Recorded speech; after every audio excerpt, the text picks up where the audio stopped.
একটা মেয়েই পারে একটা ছেলেরে ভালো বানাইতে, একটা মেয়েই পারে একটা ছেলেরে নেশার জগতে ঠেল্লা দিতে। মানে ওর জিন্দগি তামাম। মানে যারে ধরবো আরে ভালোভাবে ধরবো, আর যারে না ধরবো ওরে ধরবই না। ধরবোই না। মানে যারে কাকড়া দিব ওর তো কাকড়া দিব, আর যারে না দিব ওরে কামড় দিয়া দিয়া ছাড়বো। মানে ওই ব্যক্তিটা তিলে তিলে মরবো ভাই। মায়া এমন একটা জিনিস, কারো মায়া না আটকা, যদি নিজের মায়া আটকেন না ভাই, সারাদিন কি জানেন ঘুমের দিন হারায় যেতে পারবেন।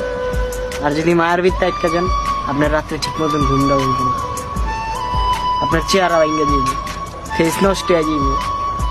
আপনি নেশা করেন না, তাও আপনারা কইবো কি জানেন, নিষিদ্ধ। ওই জানি কি জানি খায় আর ওই চাপা নেশা মামা করে। ভেঙে যেতেছে, হ্যাঁ। বড় ধরনের নেশা করে।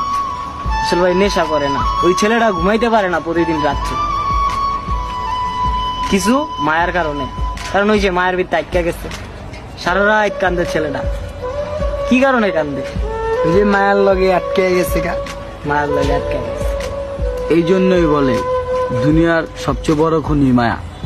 মায়া জিনিসটা হইলো যে দাদা, এই পৃথিবীর সবচাইতে একটা তুচ্ছ জিনিস, অনেক বাজে একটা জিনিস, বিশাল বড় একটা জেল।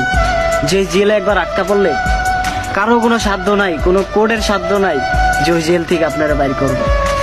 মায়া এমন একটা জিনিস, রাইট? এই মায়ার ভিত্তি যদি আজকে আপনার আটকা যান না ভাই, আপনি জীবনে ভাই কিচ্ছু করতে পারবেন না ভাই।